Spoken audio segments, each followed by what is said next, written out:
folks, we are back. 9:21, just about the time.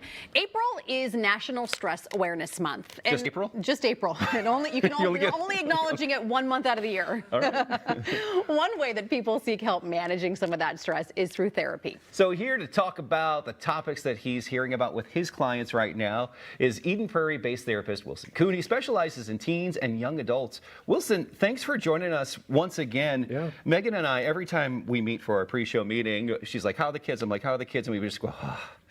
You know, I mean, Yeah. we love them. They're amazing, but there's things going on in their lives that sometimes as parents, we don't know how to handle. Yeah. What are the things teens are talking about, not only this month, but this year? Things have changed. Things have been different. And so we're trying to figure out, what are teens stressing about right now? Oh my goodness. Just about everything, I think teens are stressing about. They're stressed about school, they're stressed about their grades, they're stressed about their friendships. I think sometimes we forget how hard it is to be a teen, and then we add social media into the mix now, and it's a whole mess. You're seeing this person like this post, this person's commenting here. It's a lot for teens these days. Well, it's funny, Megan, I remember prom, and like we were all stressed about prom. Do I have a date? Do I have a date? And then you become an, like, I was like the other day, I was like, prom was fun, whatever. Yeah. You know, like you remember Yeah. the good times and you remember having fun, but leading up to it, you kind of forget as an adult and as a parent. You do. Well, I mean, prom specifically, it's not just about like if you're going, it's who you're going with, it's what you're wearing, it's where are you guys going beforehand. It's These things how are you big. asked. Yeah, It's like a big right. You have to have a deal sign. these days. You have to have, it's a big deal. But to me as a dad, it kind of seems so minimal, you know? I have other things to work but for about. them, for kids, Right, it's a it's big not. deal. Yeah. And I guess as a parent of teens, I'm kind of curious about, teen stress and how I help them manage it, because I feel like they're looking at us. I'm not the best manager of stress. I want them to be better at it than I am, right? Yeah. So how do you help a young child, an adult, a teen, learn to manage the feelings, to A, acknowledge its stress, B, know how to handle it, how to get yourself through it, how to manage it in life, because it's only going to get worse for a lot of people, right? Life gets harder. It gets harder, but I think the first thing is acknowledging it. And this is a skill that we learn over time, but teens might not get it always at first, which is noticing you're stressed. So it comes out as anger, it comes out as crying, emotional, and it's stress, but they might not know it. So naming it for them is a good start. So you're stressed. I can tell you're stressed. Yeah. That's a good start. And then doing what works. Teens often know, maybe unconsciously, what works for them when they're stressed, but helping them explore that. So sometimes it's going for a bike ride, sometimes it's going for a walk, sometimes it's playing video games. I don't know, but they might know it. So, hey, what works when you're stressed? Yep. I'm starting to see you're stressed. What works for you? And uplifting them in those moments as well, as tough it may be, because, you have teens, I have, youngs, and they have stress, but they're different problems. And as they go through life, it's going to be stress. It's just going to be very different for everyone to handle. So the teens are handling it for the first time, but parents are handling it for the first time with them as well. Yeah. Do you have any tips and tricks when it comes to parents and how to uplift, but also acknowledge their stress? I think it starts with empathy, always. Sometimes we go into fix mode, and I'll tell parents, do they need to be heard, helped, or hugged? And which one of these are we giving them at that point? Because sometimes we go into the fixing and the helping part before we ever acknowledge that they're actually hurting or they're stressed. So starting with validation, then we can ask, do you want me to help you with this stress? Do we want to create a plan to attack this homework together?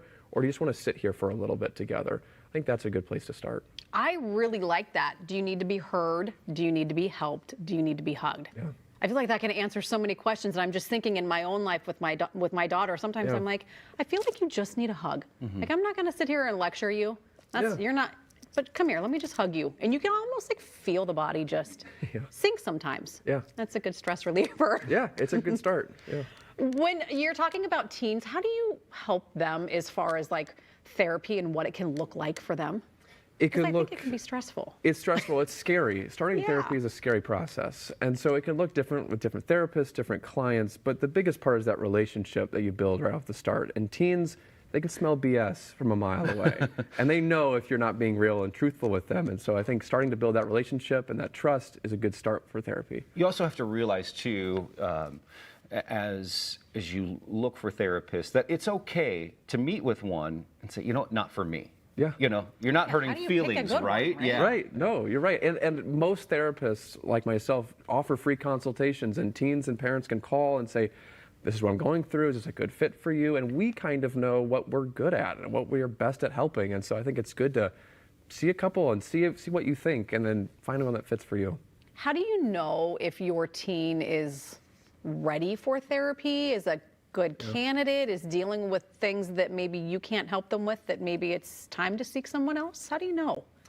I think we often think of therapy in these big crises moments. They had a panic attack at school, there's a divorce in the family. Those are the big moments that seem glaring and obvious. But sometimes it's picking up on those little patterns. Their sleep changes, they're sleeping more, they're sleeping less. Okay, they're noticing some anxiety around school or relationships. You start to see the pattern, that's a good time to call someone. And just like physical symptoms, if you have physical symptoms of a cold or sickness, you don't have to know what's the diagnosis yet. You just have to know, I'm feeling some symptoms, I'm going to call someone. So you're not in it alone. You can call someone and help them. Do you think there's a better way to approach maybe talking to your teen about therapy? Because even though, yes, after COVID and more talk about anxiety and depression these days, it's still sometimes, especially for high schoolers, a little taboo. I don't need therapy, I'm fine. Is there a way to approach this on a parent's point of view to a child? I think there are good ways to model it. Being vulnerable about your own struggles, your own, difficulties, and maybe that you talk to someone, or maybe you want to talk to someone, that's a good start too. And I think being honest about everyone needs a little help sometimes, and it's normal. And this is not a abnormal thing. Most of my teens, they don't tell their friends that they're in therapy, but their friends are also in therapy, they just don't know it. And so it's not a abnormal thing to be in therapy, and it's a good thing for most people. If you're in therapy, what does that look like as far as duration? And I'm only asking because, do you graduate out of therapy?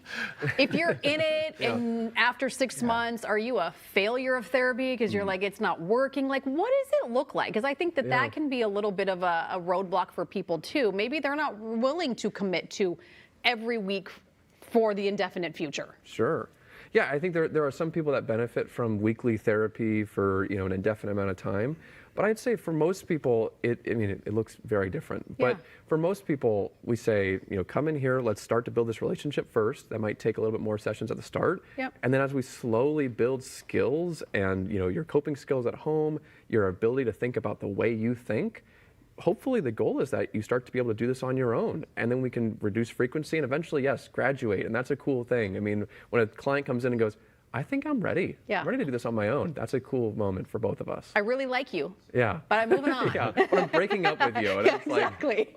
Okay, this is a good thing. That's right. Someone offered me therapy for how to break up with my therapist. Because I'm stressing about that. That's right. It's so great to talk to you. I mean, just as a parent and parents watching, sometimes we just, like Ricky Bobby said, I don't know what to do with my hands. You kind of you don't want to give up, but sometimes you feel like that's your only hope. Yeah. Well, thanks for having me. Thank you.